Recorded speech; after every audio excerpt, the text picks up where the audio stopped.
To catch an open scrimmage today at the end of training camp, who and what stood out?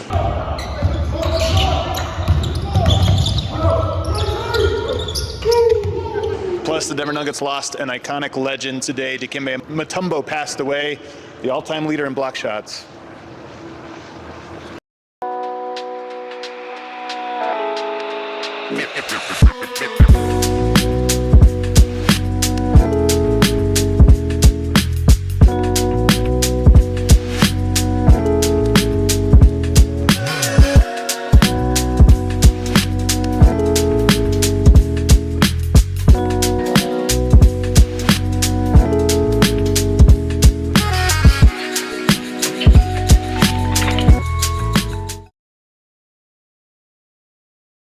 Another day. Go. Nuggets basketball game this week. What is, everybody? Welcome to the DNVR Nuggets podcast. Let's go.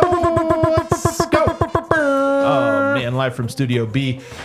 We just came back from watching the Denver Nuggets scrimmage. It was very exciting. There's some big takeaways. There's some movement at camp. I'm not even kidding. I'm being dead serious. There's some movement at camp I'm excited about. Some guys that are standing out. Some things that are being said that I like.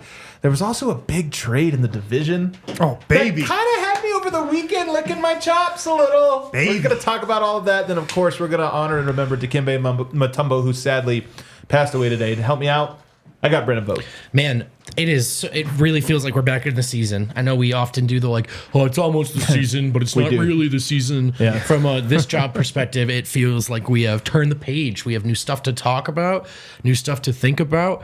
And I mean, look, I want to do this, but I am buying into the Denver Nuggets with each day we attend training camp more and more. So true. And on top of that, man, you said something that resonates with me, which is I was exhausted. The offseason was too short, all this stuff. But somehow the season arriving has upped my energy and excitement. So go figure. Harrison wins over here. Can you believe we have a preseason game on Friday? Friday morning, 10 a.m. Nuggets Celtics. I can't wait. It feels a little too far away, but it is. I know, what are they doing in Abu Dhabi for these next 4 days other than playing basketball? If you ask them, riding camels. Everybody is very excited to ride a camel, which I'm not sure that's on the itinerary? Yeah, that's on the itinerary. Well, we'll find out. Over under 0.5 camels ridden by the Nuggets. I feel like Aaron Gordon's going to ride one, and maybe nobody else. Mike will take an Instagram picture on a camel for sure. Yeah. Camels are weird animals. That's on the Wednesday agenda. Do you know about the camel spit? Yeah, knows about this. I've actually ridden a camel before. Have you? Yeah. I thought you were going to say got spat on by a camel. Me too. No, I rode a camel in Israel when I was 21. Wow. Yeah. How was that? It was cool. Single hump or two hump? I think 2 hump. Yeah, it definitely was. Yeah. Guys, let's get into some of our notes you here. sit in between the humps. So, scrimmage today, and I got to be honest, man. First of all, there was practice. We do Friday, we do a show. But there was practice Saturday, practice Sunday, and then practice again today. So really almost the entirety of training camp has happened since we last were live with our Nuggets audience. And I got a top-level report. Vibes are incredible. Much better than I anticipated. And I honestly think a lot of that is owed to Russell Westbrook, who is injecting new life into the gym. But that's just one of my top-level notes is that guys seem way more focused, excited, energetic, positive than even previous years. I'll save specific quotes because we'll run through them. But yes, as much as it may seem like jokingly, we are leading them to these 100 quotes, right, with the exception of one question where I did use it. This is actually just where they keep coming back to. There is a sharper, more intense, more committed vibe in the air, according to the Denver Nuggets, and we're excited to relay that to you today. And look, when you're coming off a season like the Nuggets had, and you lose in the playoffs like they did, if they just would have ran it back with the same team, I don't think we get these same vibes. Right. You needed an injection of something, life, energy, whatever it might be. And we'll see what happens with Russell Westbrook during the season. Right now, he's doing exactly the job that the Nuggets wanted him to do, when they signed him. And I think that's your point is important here because there's that energy is good for right now. Is it good for later in the year? We'll find out. Does it have to adjust? But right now, absolutely feels like an injection of life. And today was the scrimmage day. So you do 2 days of camp, Friday and Saturday, which are a lot of drill work, a lot of, putting things in. You go through Sunday, which was a light day. They split guys up into groups. They did a film session. They did some stuff. So you get your legs back for a scrimmage day today, and they scrimmaged a lot. Michael Malone said basically all of practice today was a scrimmage. We got to watch 5 minutes of that scrimmage, so we'll pretend that's what happened in the entirety. What stood out to you? A couple of things stood out to me. Should we go teams real quick? Yes, let's do our best to go through the teams. So what were the teams? I wasn't at practice. So it was kind of a hodgepodge team situation. Okay. So not starters and bench. No, they did do that, but that was not what it was for the portion we saw. Okay. So the blue team was Strother and Christian in your backcourt, no point guard. Aaron Gordon and Vlatko Čančar forward, and Jokic at center. So you go Jokic AG with Strother, Christian, and Vlatko. And then on the other side, no point guard. And on the other side, 2 point guards, Murray and Westbrook. Hunter Tyson, who we're going to talk about a lot later, Michael Porter Jr., and Zeke Naji to start shortly, but he got benched. There was one substitution. There was one substitution made today. In the substitution, we'll call it. I will say this: if you ever thought Zeke Naji seemed undersized as a 5, making him guard Jokic in a scrimmage did not help. It actually was almost a functional substitution because the whole thing was kind of crumbling underneath that.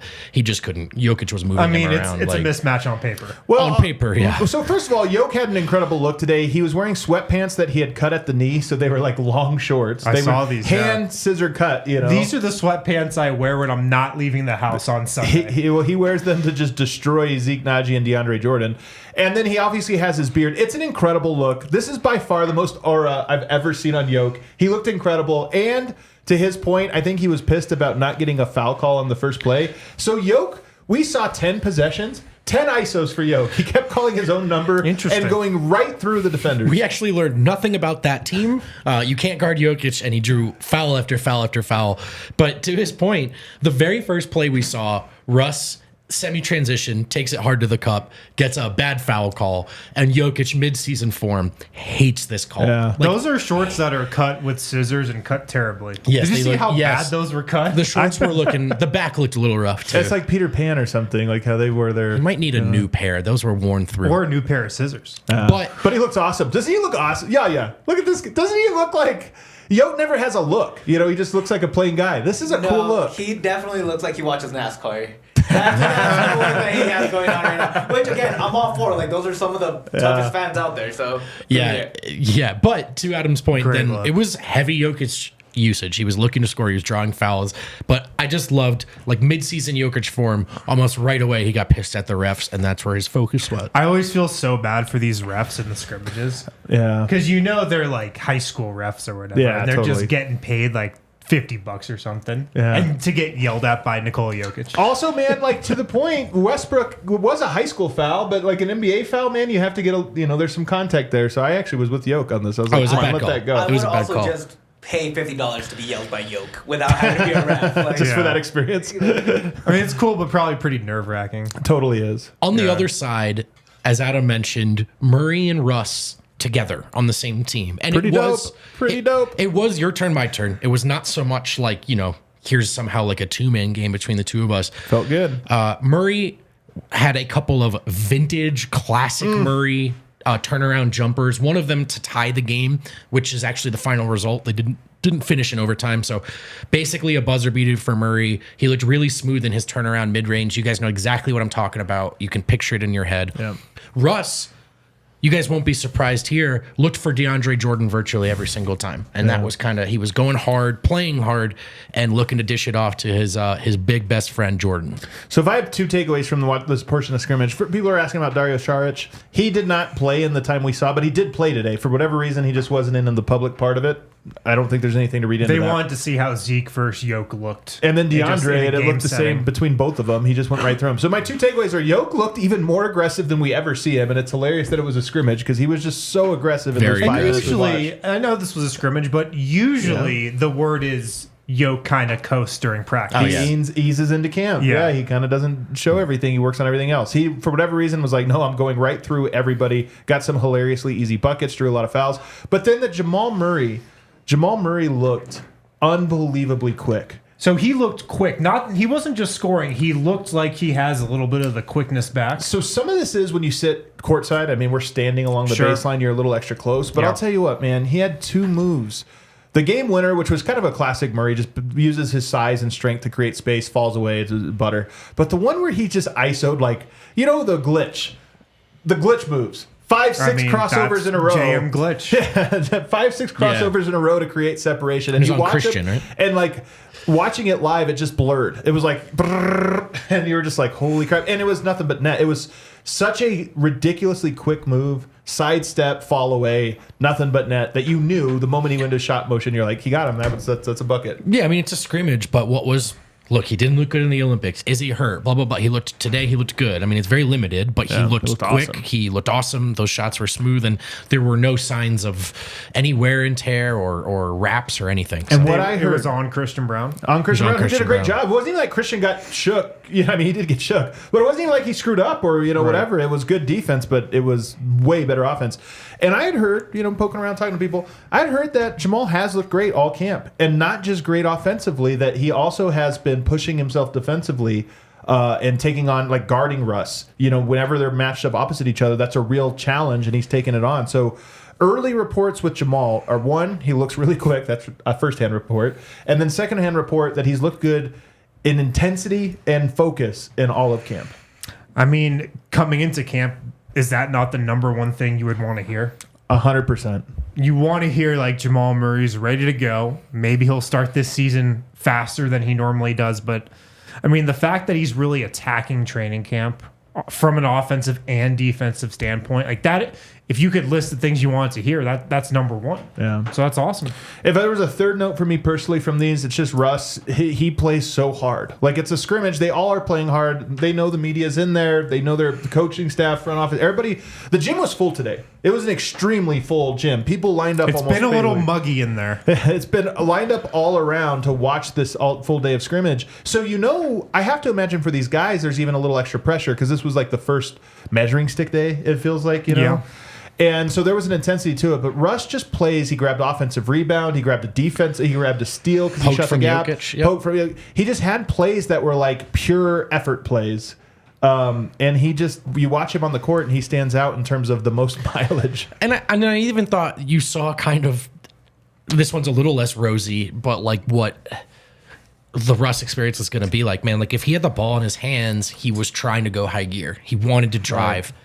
Thankfully, I think mostly dish this time, but it was like Russ. It was a little bit. It was, Murray's going to bring it up. It's his turn. Russ is going to bring it up. It's his turn. But the button that Russ presses is the go really fast, go really hard button. And then this is a smaller, less important note, but like everyone talked about the joy and stuff. He was smiling and laughing and talking and joking with guys the whole time. And that sounds like it's been the story all training camp so far. How much he loves to hoop is palpable. Like you can get a sense of it just by standing in there. And that part was fun. These guys have spent a lot of time together, and I think bringing just a different energy in, as you mentioned earlier, that there can be some returns on that. Yeah. Russell Westbrook is about to turn 36 years old. He's as old as DeAndre Jordan, pretty much. Yep. He's a couple months younger. The fact that he's still this guy, I know, in terms of athleticism and the shape he's in, and effort, and how hard he plays in practice, that's pretty unheard of for a guy who's that age. Yeah, like we never really talk about that part of it with him. Like, how is he still this athletic and this in shape at 36 years old? That's a great point. He is really like the top 1% of dudes who have ever played in the NBA in that regard. Yeah. And that is a skill, man, being able to play that hard and with that kind of energy. And he obviously takes like amazing care of his body and like that part of it. Well, he has his own trainer. Yeah. Which is kind of interesting. The Nuggets have not had this, I don't believe. I don't think so either. In this entire era. Like, the Nuggets are unlike a lot of NBA teams in a lot of ways. And one of them is this, and it's not necessarily a bad thing, although it can be. I don't suspect it is in Russell Westbrook's case. But guys who have their own guys, right? Mm-hmm. And this is a thing. But Russ has his own trainer, and it seems like DeAndre Jordan's gotten in on it. I feel like it was a perk. Yeah. It was a perk, like, hey, I just get to latch on, and you're coming here, I got you the deal. Right. I get your trainer like friends and family discount. I'll tell you what, I don't know anything about this dude. I hope to meet him. Looks like a great trainer just based on Russ's shape. Yeah. Yeah, dude, Russ is in incredible shape. But then even more to Wynn's point is just the enthusiasm thing. Like I can bring a lot of enthusiasm, I would say 3 to 4 days out of the week. Yeah. And then the other 3, I really need to recharge. And Russ, just to the nth degree, that part of it is very real. This is the time of year where we're going to overstate some of this stuff because it's what we're getting and it's what we have. But some degree of this is very, very real, and that should be your takeaway. Yep. People are not just talking, blowing smoke about it. And we'll get more into that when we get into the quotes. The last note I have, though, from the scrimmage, it is interesting to me who was on the court. Because you got the 5 starters out there, obviously on different teams, and you have, Sarge was out, but again, he played today. I know all that, so it wasn't anything like that. He's going to be playing. But they went with Zeke, and then they went with DeAndre. But we know DeAndre, who has come into camp in incredible shape. Allegedly. It didn't really affect him trying to guard Yoke. But, I mean, no offense to anybody. Yoke kills everybody. But Hunter Tyson was on the court. And to me, that was a little bit interesting. We saw Vlatko, which we expected. Even Zeke, to some extent, we expected. Hunter Tyson was out there.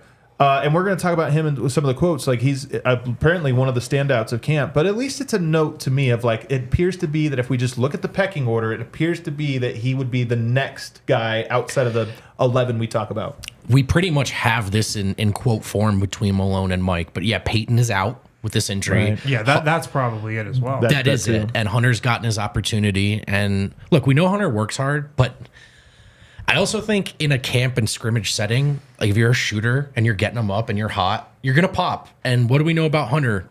He's a shooter, man. Well, he's a shooter on a team with very few shooters. It's true. And Malone brought that up today as well. Should we get into the Malone quotes? We'll have to do it on the other side. Okay, Let's cool. take our first break. On the other side, we'll get into the quotes because they do reveal a lot about what's been going on at camp as well. And then later in the show, the Timberwolves made a move. Did it make them weaker against the Nuggets?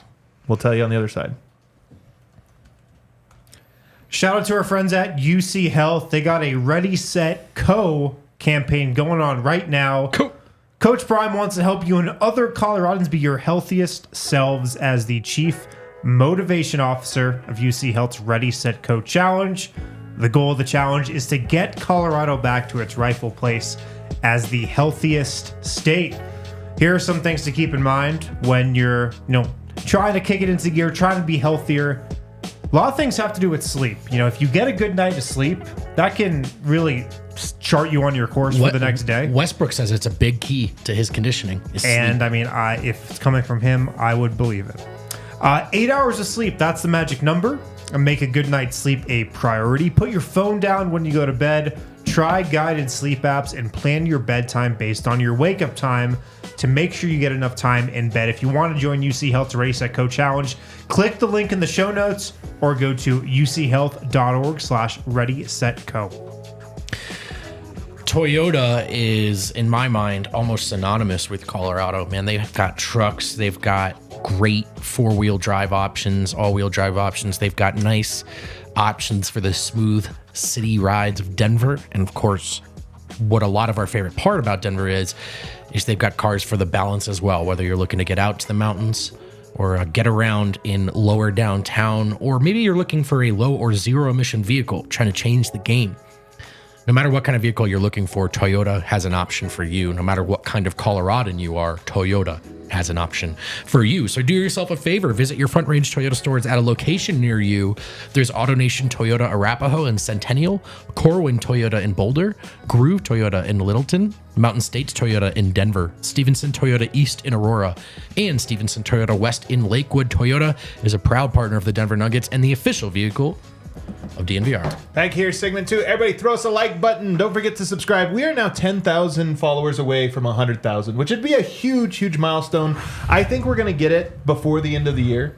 I'm almost. Yeah, I think we are too. Yeah. It's going to be close, but we go help us out. If you're not subscribed, what are you doing? Subscribe so you never miss a show. We got all kinds of great content coming up. I feel like DNVR has been in its bag for the last month or so. Honestly, I feel like it was maybe September might go down as the greatest month content-wise in DNVR history. I mean, we've been killing it. The teams in Colorado have been killing it. Well, that's a big part of it. The Buffs going 2-0 these last couple weeks have been nice. Broncos 2-0. But we have a lot I love our Avs beat right now. We have a brand new Avs beat they get so many incredible guests. Our Broncos show. We had 3 Broncos alumni on the post-game show the other day. A lot of cool stuff happening at DNVR, so please subscribe. Are we the worst show now? What's happening? What's going on? It's not even close. We step it up. They're putting us in Studio B now. Unbelievable. Maybe we should take that as a sign. We got to level up here. let's get to some of the quotes from some of the guys. Oh, I do have one. Actually, we'll get to it here in a little bit. Why don't you lead us here, Vote? Sure. You were at practice with me. I was. Sat down with Michael Malone. Actually, he sat down. We all stood in a circle, and it was a scrum. So, just to clarify. And Malone hit on some of the major themes we just tried to use to kind of outline the show here today. And we talked about Russell Westbrook, but it's not just Russ. Malone had this to say, quote, much is being made of Russell's addition and who he is, but everybody else is also bringing it. It can't just be one player trying to carry 21 guys. Hunter Tyson said something interesting after practice. I asked him how camp is going, Malone said. And Hunter said, I feel like we're just practicing and playing so much harder this year than last. Everything is so much more competitive. That in line, of course, with what we were getting at. That. Well, I want to talk on that real quick. So it's not just Michael Malone saying it, even Hunter Tyson saying it. And Aaron Gordon had said something similar. That, and for whatever reason, or reasons, the Nuggets do feel like they have a chip, on their shoulder. Like we wondered if they would, coming off of the loss. In fact, over the weekend, Aaron Gordon was asked about that and about so you're more focused. Why? The team's more focused. Why? And he kind of scoffed and he was like, "Are you kidding me? We didn't win a championship this last year. Like we're all hungry." And I understand scoffing at that. AG scoffing at the reporter's question, but there's also a part of me that goes, "I genuinely didn't know if the Nuggets were really feeling the pain." Totally. Of last year. I mean, obviously you knew they were feeling it to some extent, but it sounds like a lot more than they sort of signaled. And everybody focused, everybody going harder than last year by all accounts. And I don't know if we felt that at Media Day, but maybe it just needed to have a couple practices for the players to really be like, oh shit, we are playing harder. Right. Maybe they just had to get out there in a scrimmage to really sense it. These guys all need just to know what Media Day is about. It's largely about setting narratives and setting it's actually, people are always like, it's dumb for your questions. It's like, guys, fans want to know what you're thinking and feeling. Yep. That's a lot of this. And I understand, now after all of it, the inspiration should be obvious, right? Like they didn't like losing, but AJ bristling at that question, man. Hey, I mean, last year you guys had a chance to show us that you never wanted to lose in the first place, and you kind of didn't. Right, so it's all exactly. actually, it's a little fair. I agree with you. And I know he's just trolling, but I think it's a fair point. Like Laking Ball put in the chat earlier, can I say that the Celtics were just tired if they flame out? Like it would be a lame excuse. Exactly it. Because it's a lame excuse for the Nuggets were making lame excuses for themselves. So that's anyway. But the point is, that does seem to be the answer right now from everyone we ask, and that's good. You need to hear it. There's more from Malone. Hunter Tyson was really kind of the main character today. We didn't speak with him, but he's the guy who came up a lot. And Malone said this, quote, Hunter Tyson is having a great camp. He did a really nice job for us down in the G League. He's been in the gym a ton this summer, shooting well, plays hard. And I'm not just saying this. I've been so impressed with all of the guys in terms of their mindset coming into the gym. No one's trying to get through practice. Everyone is trying to get something out of it. And as a coach, how could you not love that? Mm-hmm. What do you make of this, though? Hunter Tyson. So, a couple things. I buy it, first of all. And, I've been saying this throughout the lead up to the season. I think best case scenario, Hunter Tyson could play a Justin Holiday type of role where he's a shooter on a team with not a lot of shooters and just making shots. That's going to help him stand out first and foremost. And what I mean by the Justin Holiday role is some nights maybe he's playing, some nights he's not. But you have him as a weapon if you do need shooting. So I feel like that could be the track we're on. And I'm not surprised, man. Like, he can shoot the ball. He's been in the system, for a year now. This is his second year here. He knows what he's doing out there. He's not going to look lost. And not having Peyton Watson playing in scrimmages right now, that opens up opportunity for him. So I love it. I'm glad he's taking advantage of the opportunity. Incredible segue, Wind, to the next. It's as if you were there. To the next question and answer.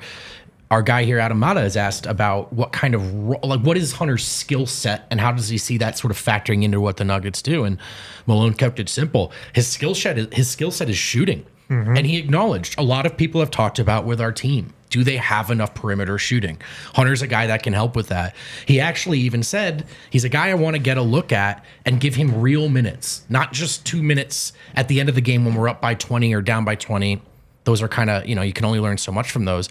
But is there a way that I can find a way to give him real rotation minutes this year and learn more about Hunter, because Hunter can shoot and Hunter does stand out in these environments. So, and that's, again, bring it back to the earlier point. If you're trying to get a sense of what the rotation is and what the bubble looks like, Peyton Watson, if he's out, maybe Hunter Tyson is the next guy up. Yeah, for sure. I'm starting to buy a little Hunter Tyson. Could be, like you said, holiday, where it's just like the things aren't going well. We need a shooter, so he's in. He's in the rotation. Right. I mean, he's definitely the next guy up. If you take the 4 guys on the bench, I mean, we think it's a 9-man rotation. You got Westbrook, Strother, P. Watt, Saric.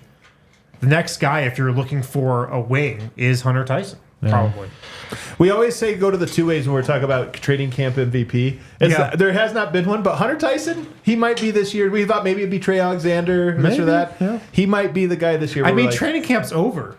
So do we have to name an MVP? We'll get to that in a second. Actually, do you have to note about Michael Malone? So going to Abu Dhabi. A short training camp. I asked Michael Malone, or we asked him about going to Abu Dhabi and this or that, and he said, you know what? I'm actually excited for it. I think it's a good thing. And here's a good nugget. He asked for this trip. And apparently had been asking for it for a long time. Oh, no kidding. He said a lot of his teams that he's coached over the years, a training camp trip has been very valuable for camaraderie, team building. I believe when he was with the Kings, they went on one of these. On the Kings and Warriors? Might have been, no, it was Cavs. They went to China when he was with the Cavs. That's right, yep. So I think so for him, he's actually very excited, wants it, and thinks that this is a good thing, which I just think is kind of an interesting little note here. I asked him what he wants to come back with from camp. It was camaraderie. It wasn't even basketball. Well, here's another quote. I was trying to think about how I wanted to get the context in here, and this is a good segue. Malone at one point said today, I didn't see everyone this summer. The guys weren't together as much as they have been in the past. So to that point, something I've been bringing up. Guys have showed up, and the energy is good, and guys appear to be in good shape. And so now maybe next on the checklist in Malone's mind is, now we need to get everyone together again. It's that time of year, so hopefully that can pay off. All right, body link. I'm reading in here. Some expensive team dinners are coming. Here's some things I'm reading into. I told you that my word for Michael Malone on media day was breathless. He seemed almost a little like not himself, typical energy. I think Michael Malone was worried about the team coming into camp. Because, to your point, they were around less than ever before. Guys didn't come in as much. And his point, he didn't see guys. And I think he was very nervous because at that moment, he didn't know what he was getting. But I think 4 days later, 4 practices later, Michael Malone has a major shot of hope and excitement because, sort of to his surprise, everybody is firing on all cylinders. And I think the vibe is really, really good. I agree. And then lastly, guys, I know we're going to get into this a little later on the show, but save it. We'll save it then. Save okay, that cool. For then. Let's go to Porter. Yeah, Porter, who was not rocking a headband today and said he's undecided, so it's not a full commitment. The headband may come or go based off the hairstyle. I'm going to guess it's going to go. I think so too. Well, it wasn't there today. I want beard yoke, headband Porter. I don't want a headband Porter. I know. We got to ugly him up a little. Did we talk about Michael Malone comparing him to a Calvin Klein model? Yeah, he did that over I don't think you were there. He did that on Saturday. Yeah, that kind of went by the wayside. I'm glad I'm not the only one that brings this up with athletes. Malone, they talked about Porter adding weight, and I know someone in the chat wants to see the quote about him playing the 4. We're going to get to it, I promise. Really quickly, we spoke to Porter today, and on himself, the big quote was that he liked scrimmage because they were changing up the matchups, and he got to go against AG a little bit today. Love that note because we talk about him playing bigger, playing a little power forward. Well, he's bulked up too. So the big note. And that is one we joked about the media day cliches. If you're close to Mike right now, you can tell he's considerably, I think, stronger looking than he was in the past. He also brought up Hunter Tyson, guys, and he talked about training camp. He said, I mean, it's been good overall. I thought everyone came in pretty good shape. One guy that's really impressed me is Hunter Tyson. It seems like he hasn't missed all training camp. So it's good to watch him come in and take advantage of the opportunity. You mentioned Peyton being out. Hunter taking advantage of this time out here for sure. I wonder if some of the threes Hunter hit were on MPJ. Right in his eye. MPJ was a little surly, I would say, today. Yeah. And you speculate maybe because he missed some shots in the practice or in the scrimmage that we saw. So maybe he was talking to us right after that. Yeah. Christian Brown? Or him on Christian? He's gelling. Well, actually, let's make this more important. The context is Adam asked about Christian Brown playing with the starters. And Michael Porter Jr. said, yes, he's just gelling with us perfectly. They're really excited to be playing with him right now. they said he's a complementary kind of player. So he likes the way that fit is going so far. The real takeaway there is that he kind of did take the bait, and it does seem like Christian Braun is getting reps with the starters. We know Malone has called that a position battle, but I think we all truthfully feel like this is Christian's spot to lose. And Porter said they are getting reps together. He's gelling really well, and they're really excited to play with him. There you go. Yeah, I mean, they can call it a position battle. I don't think it is. I think Christian's pretty much the starter. Well, really quick. And if the players are thinking like that, I gotta think that's the case. It sure seems that way. We know what Malone, how he wants to frame this. More from Porter on Brown. He's making plays. We know he can get out in transition. We know he can rebound and push the ball. And his shot has been looking really good. So we're excited to play with him for sure. Kind of been like since he got drafted a year ago. One of those guys that's easygoing. He wants to learn. He's humble, but he's a really good basketball player. So I'm excited to see him progress and hopefully get a lot of opportunities this season. And then lastly, Julian Strother. The note I have that stood out to me the most, I asked him about playing with Dario Saric, and he said that he kind of lit up and was like, yeah, I really like playing with him. I've been playing a lot of reps with him in practice so far. Says reminds him of Nikola a lot, just that dribble handoff game. Yeah. And I think for Strother, that is going to be a big part of this is how well do you fit with Dario Saric? Like, you start to think about the different little two-man games and what's going to be important. I think Dario Strother, how well they gel is going to be a big part of the success of the Nuggets this year. And it's going to be about them just being on the same wavelength and being creative and like reading each other. Yeah. Because like in that Warrior system that Saric was in, he was doing a lot of that with Steph Curry. Right.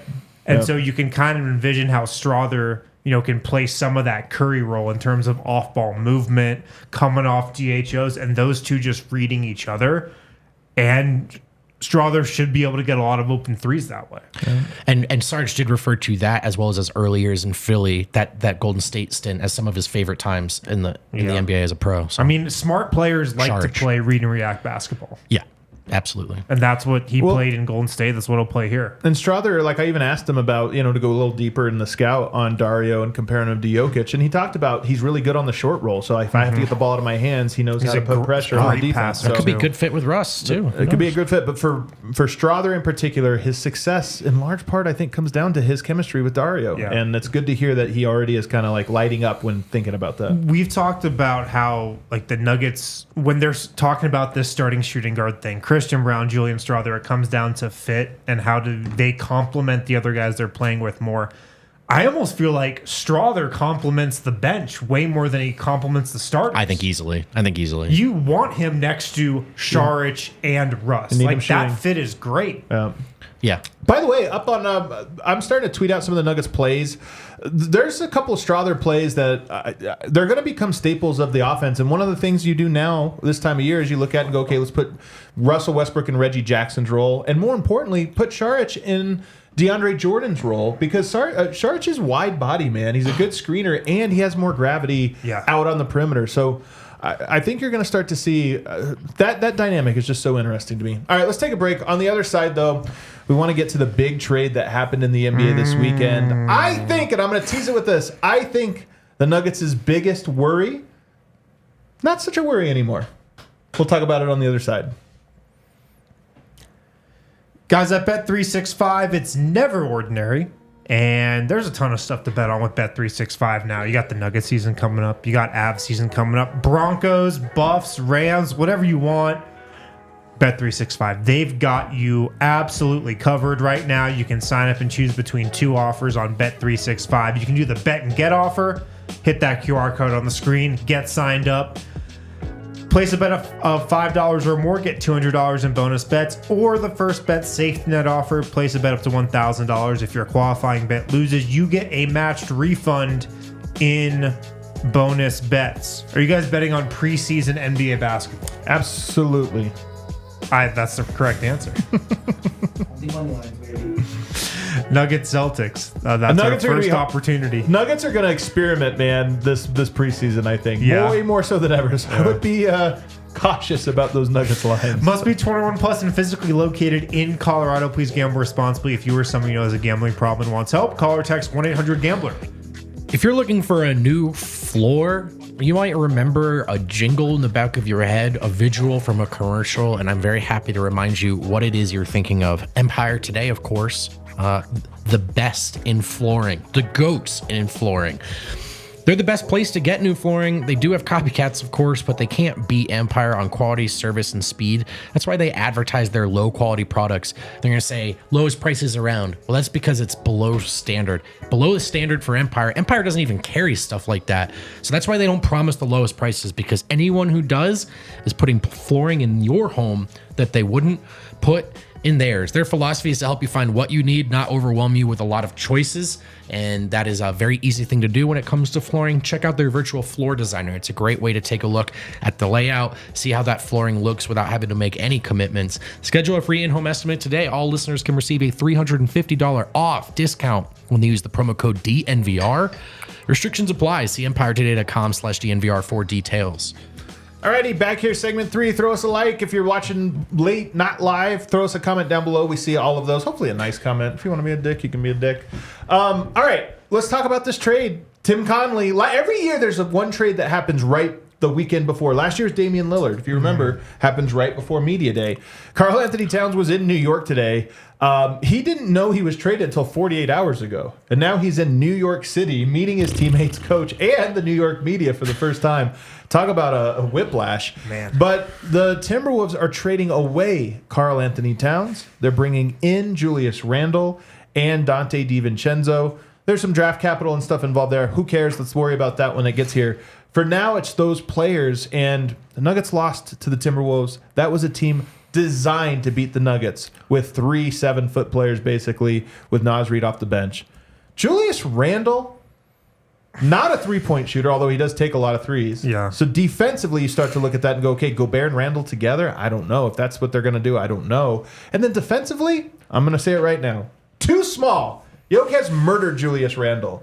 That is way different than Karl-Anthony Towns, who, while not a good defender, has length that Gobert, the length with him and Gobert really mattered. They took that away. I look at this and I go, either the Timberwolves aren't worried about the Nuggets anymore, or they just made themselves significantly weaker at the expense of getting more competitive against the other teams. But against Denver, I look at this and I go as far as to say, not that worried about the Timberwolves anymore.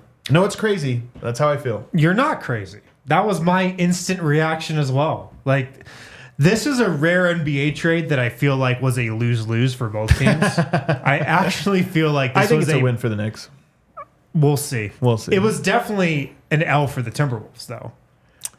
People were wondering, by the way, over the summer, the Nuggets aren't spending what the Timberwolves are. Well, this was actually, they were just delayed. And that's why you go, I don't know if the Timberwolves are worried about the Nuggets anymore. I don't think that's it. You go, I don't know if the Timberwolves are just game planning for other teams in the West. I don't think that's it. The number one reason why this move was made, it's obvious. It was to get out of Towns' contract. Totally. It was getting off of that. I don't think I'm breaking news here. Like, it was a quote-unquote salary dump, man. A little bit it was, yeah. Getting off his contract, I think, was the number one reason this deal was made. And it's a huge win for the Nuggets because the Timberwolves are not as scary anymore, not even close. We're going to see more of this because the question for a calendar year there was how come they are retaining players and Denver is not. The only team that really did is Boston, and they're selling the team immediately. So that's something that is something to consider.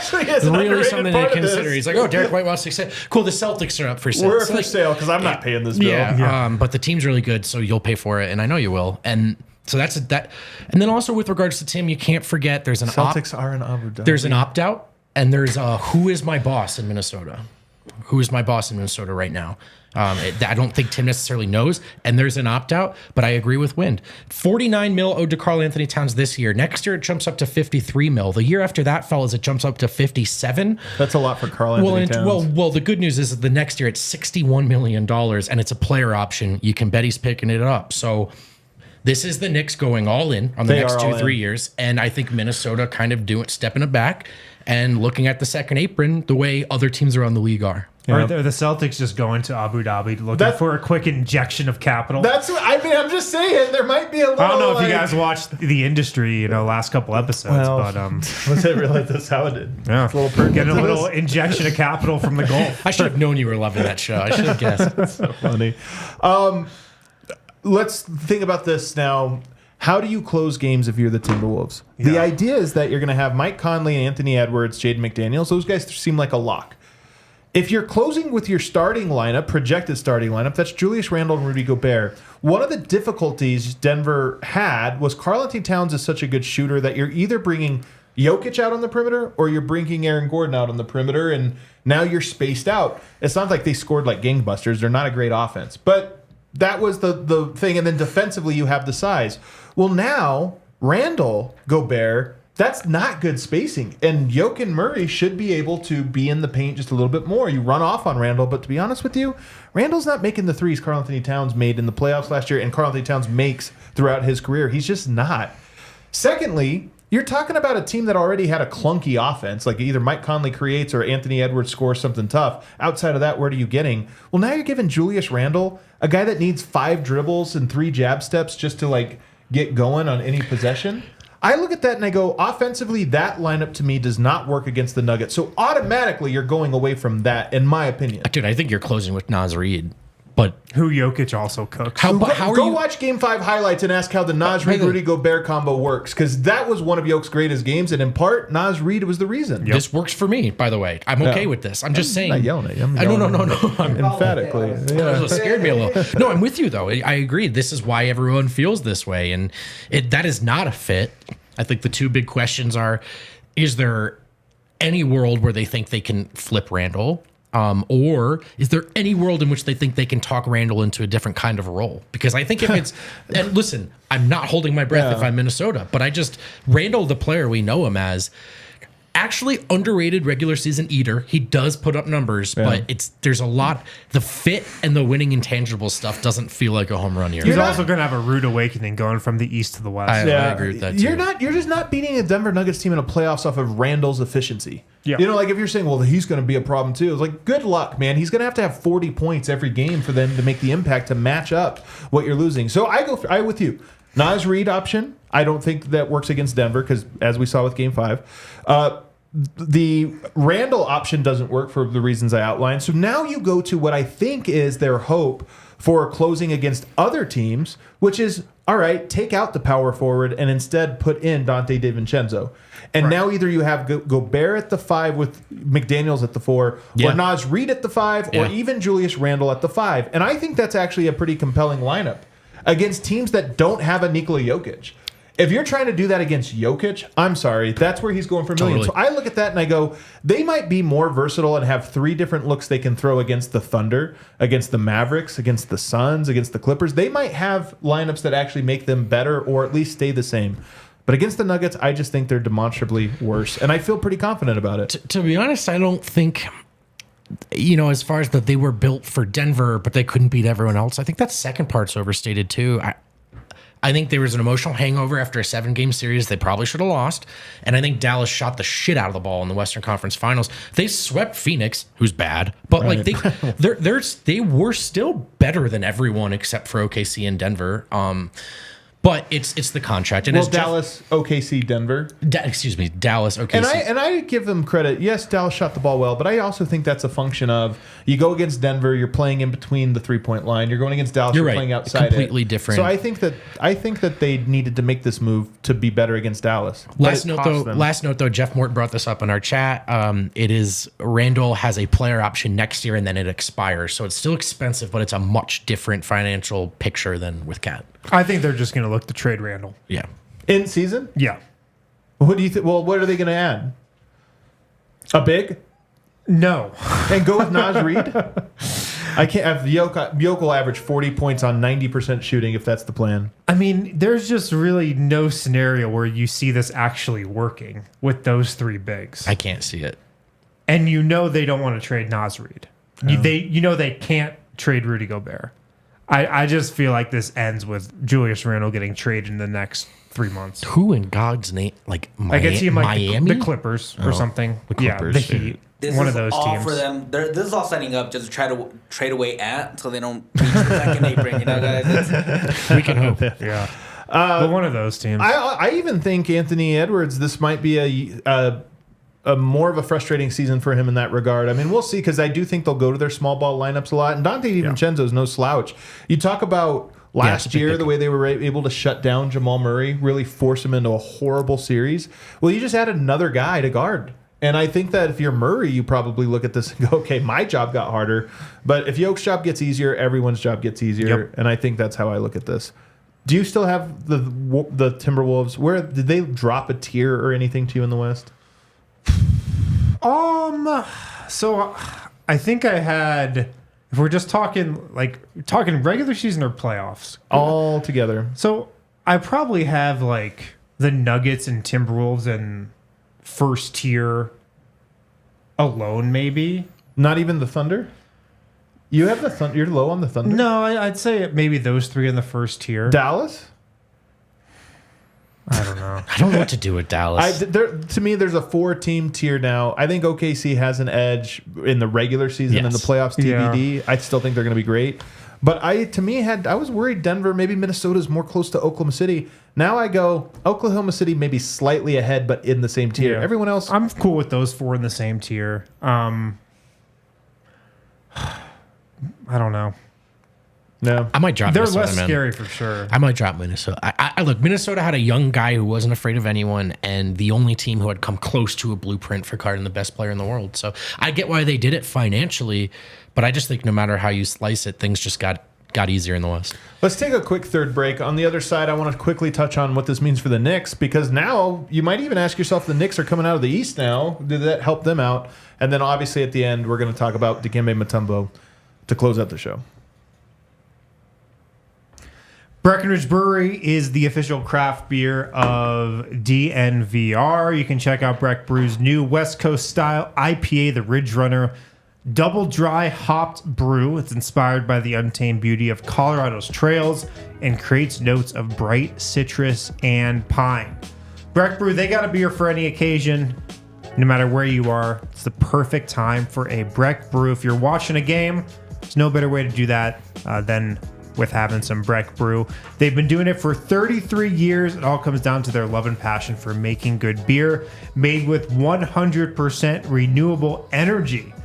Try out some of our favorites other than the new West Coast style IPA. They got the Avalanche Amber. They got the Mile High City, Broncos Country Pale Ale, the Funslinger, Good Company Hard Seltzer as well, if that's your thing.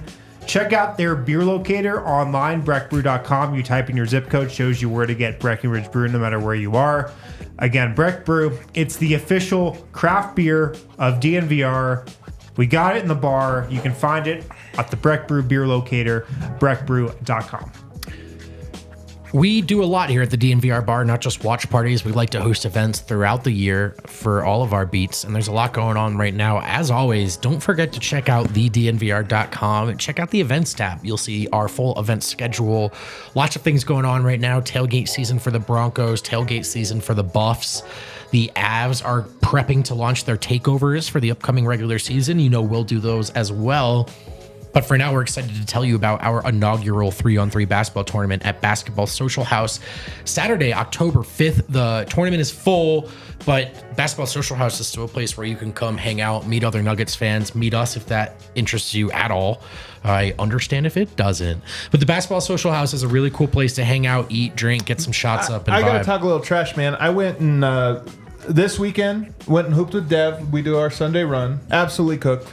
Absolutely cooked, Did you? even though, he picks another big besides me. And then Tony Jones, I have to give a shout to Tony Jones. You guys know this. He's always like, you better show up to the run this week. Better show We up. hooping? I show up. No Tony Jones. Unbelievable. So I'm calling you out, Tony Jones. I drove 40 minutes to play pickup. I look around. I'm on the winner's court all day. I don't see him. I look all over. Where is he? Where was he, man? I have no idea. Where is he? he? Told me he would be there. Where is Tony Jones? Hashtag where is Tony Jones? Like DeMarcus Cousins. The guy talks. He talks, you know? He'll let you know. He'll let you know, and then I show up, and where is he? Every day, Tony Jones, when he's here in Denver, walked into the gym. Yeah. Where are we hooping at? By the way, Where's the run at? By the way, our 3-on-3 team for this Basketball Social House event, Harrison Wind, I'm on it. I might be coming off the bench. myself, Superstar Dev, and a surprise player. Ooh, surprise player. You'll have to come find out. Juancho Hernangomez. I'm definitely coming off the bench. We good? We're good, buddy. All right, back here, DNVR Nuggets podcast. Throw us a like if you're watching it live. Leave a comment if otherwise. Make sure you subscribe. So the Knicks, to me, were kind of interesting. They had all that depth. They didn't have any size. Mitchell Robinson, come on. And he's injured. Karl-Anthony Towns, to me, it's so interesting. That's the toughest team in the NBA. He's one of the softest superstars. I'm not trying to be a jerk. That's just his reputation. That's what he's known. I'm not trying to go deep on it. But he is underrated in like what he can do. And I look at this and I go, that team's top 5 is pretty good. It is. And Jalen Brunson's really good when you give him space. He's got the best spacer in terms of pick and pop now in the NBA. I am kind of buying the Knicks. Archetype-wise, right? Cat to New York, you can sell someone on this. Like, they needed that. A little pick and pop, a little outside shooting. Towns is a dynamic scorer. I mean, Randle is as well, but it's a different. Just different. It's different. It's bully ball. I mean, I just think this is a way that's a little less like timeout from Jalen Brunson. Let's give Julian Randle the ball. This can be something that you incorporate into your offense a little more. And, you know, what Towns is capable of or ready to do in the playoffs, he certainly beat Denver. That's up for debate.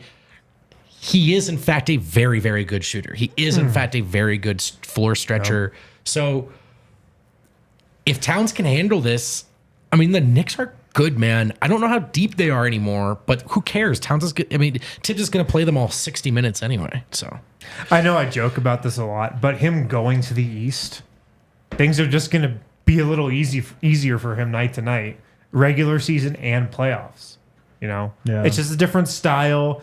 It's a different quality that you go against. Big men too, right? You know, other than Embiid, he's going to kind of have his way with most of his matchups in that conference. The interesting part is going to be, how does he handle the attention in New York? Yeah. How does he handle that pressure? But are they going to be good? Like, that stuff shows up in the playoffs for sure. Yeah. But they might not have to face it in the regular season. Yeah. I think they're going to win a lot. They definitely are. And just how does he fit with that team's mentality? They're going to have to stay healthy because all of a sudden they go from a relatively deep team, I think, now to just between the last few trades, they made a couple of trades. It's an amazing top 5. And then, you know, it falls off pretty quick. So Mitchell Robinson's out to start the season, right? Right. Yeah. So until like January, probably. So we'll see what they do here. Is Josh Hart your starting 2 guard? And then you go Mikal OG?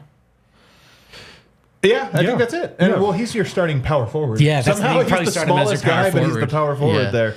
I like that team. I'm going to go ahead and say it. The Celtics, if they're healthy, I think will beat them. But the Celtics have some question marks, man. And I look at that and I go, the East is going to have like a really good first round series next year. I respect the Knicks going for it. It's the right time to go for it. They're all in, by the way. It's the right time to go for it. Sad news to close out the show, though. Dikembe Mutombo, who spent the last 2 years battling with a brain tumor, it was announced. Do you guys remember when this got announced like 2 years ago? And it was off my radar because it wasn't really brought up. You know, so it was a bit of a shock to see the announcement come through from Shams today that he passed away at the young age of 58. I think I'm the only one here old enough to really remember Dikembe Mutombo, and I'm going to tell you from personal anecdote, there are certain athletes that it's not even about are they good. There are some that are just so iconic. And in the 90s, the world's changed a lot in the last 30 years. And one way it's changed is that, you know, we went to Serbia. We really have enjoyed getting to know about Serbian culture and that region of the world and the history. The 90s were different in that it's just the world was bigger back then, smaller now. And Dikembe coming from Africa, it was like such a, you know what I mean? Like, you didn't know about Africa. At least Serbia, like, you know, you just feel like it was smaller. Dikembe, and then he's this larger-than-life figure. He's so charismatic. He was so great. As a player, he had the iconic block shots, the iconic flat-top haircut. It's hard to state because I don't know that we have these types of characters in the NBA anymore in a weird way. We're closer to it, which makes us farther from it. Dikembe is the most prime example of an athlete from the 90s in Denver that was like larger than life, and it wasn't just because of basketball, which he was also great. I think there's somehow, I think quite possibly people knew about Mutombo more than they knew about basketball. Like you might go, I know that name. Yes. I know that name. And that's actually really crazy to think about. And I've told you guys, there are a couple of things that to me, like stick with the Nuggets and their branding and how I think of them from before I got here, the pre-Jokic era. Melo and the powder blues, of course. And that poster, man. That Mutombo poster is like iconic.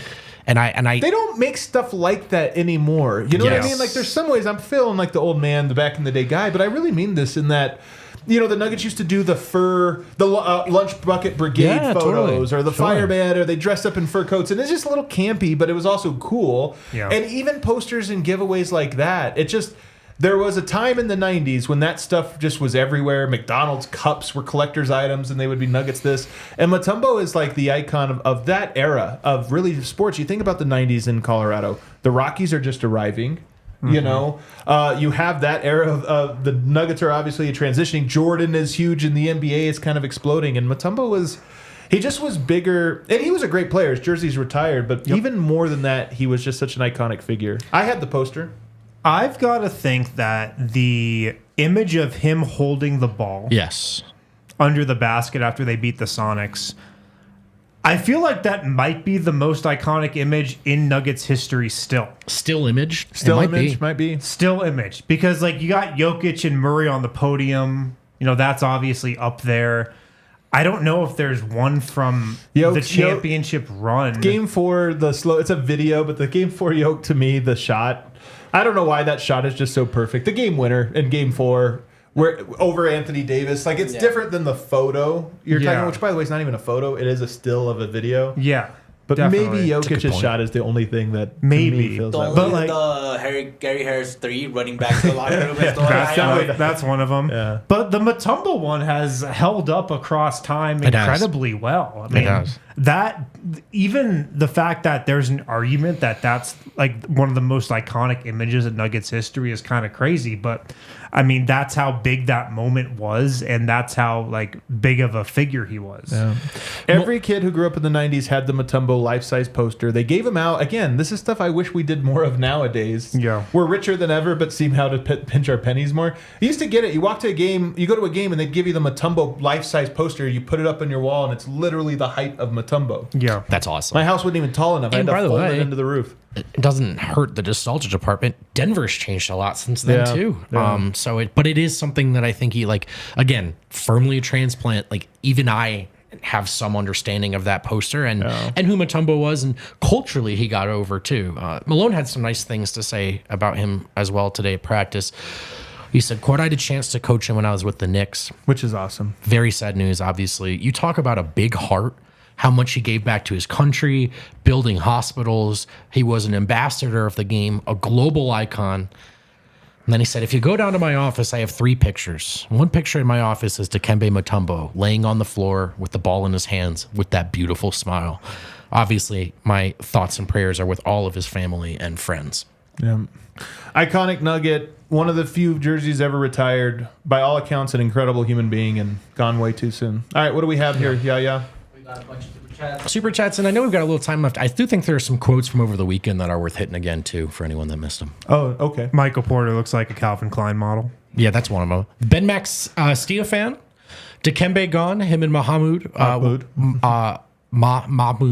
how I fell in love with the Nuggets. I'll never forget him crying on the court. Enjoy the greats while they last. Absolutely. Nash Sweden. By the way, Harrison is the only DNVR guy who pronounces Dario's last name correctly. I thought I did it right today. We've adjusted Sharich. Please put some effort and learn it. Cheers from Sweden. I think we're trying. I think we do a pretty good job. Josh Barnett from Down Under. Dikembe is beyond being a legend. RIP number 55. Finger wag. Nevin, for the playoffs, is Minnesota losing Cat a bigger positive than us losing KCP? Was a negative. Yes. That's a great question. It's an interesting way to think about it. I mean, I think yes, only in that for that matchup, they no longer work. And for KCP, he was ineffective in that matchup. So for that matchup, yes. Sir Lobo 92. Hi guys, can we have a brief epitaph for Justin Holiday as a Nugget? Excuse me. I always felt like he was a good contributor and role player, playing well when needed. Absolutely did his job when he was called upon, was a good vet, liked being here, and had maybe the best quote of all of last year where he said the Nuggets helped him believe in basketball again. Oh, yeah, that was the only training camp kernel we got last year. Everything else he was the flat. MVP of training camp. Too. That's right. James Davis says, give it your best try, Brendan. Dikembe Mutombo, Mupolando, Mukamba, Jean-Jacques Mutombo. That was his full name. Cedric Exquisite. It was my B-day this weekend. Happy One love, birthday. guys. Happy birthday, man. Cedric. Happy birthday. Did you want to hit a couple quick quotes here? Yeah, just from over the weekend. I thought there were some great ones on Friday. I think we like being the hunters. Yeah, that's one of them. But really quick, someone in the chat really wanted to hear this. Michael Malone did say the Nuggets want to use Michael Porter Jr. at the 4 more this year. It's coming, man. It's coming. We shall see. It's coming. What it's worth, that was a direct response to a question about the added weight and the shape that Porter's in. So he did talk about using him at the 4. It said there's something they're curious about. That's my word choice, not his.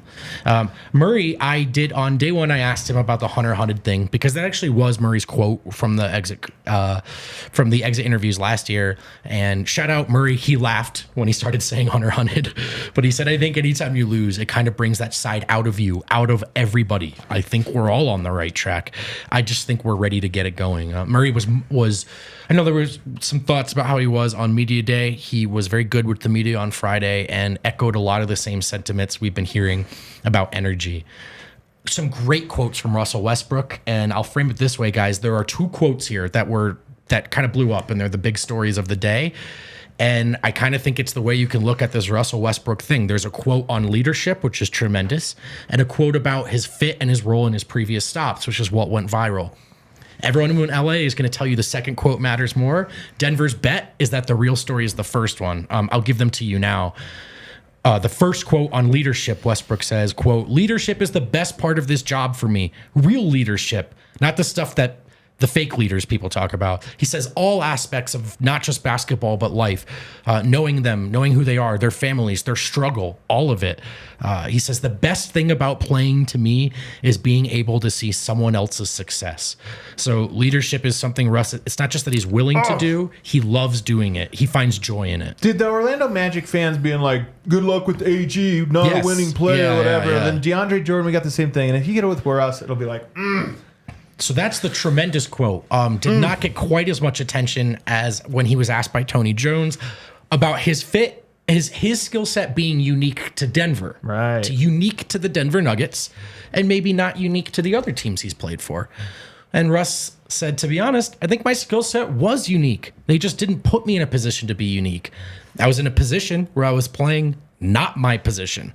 But he says here so far, Coach Malone allowing me to use my speed, my transition skills, play to make things easier for everybody else. It's something he's appreciated so far. go ahead. I was just going to say, beating the Lakers in the playoffs has been great. Can you imagine how great it will be if the Nuggets beat the Lakers again in the playoffs with Russell Westbrook? Playing well and just like really ripping their heart out. It will be so much better than these last 2 playoff series somehow. By the way, maybe we should save this for tomorrow.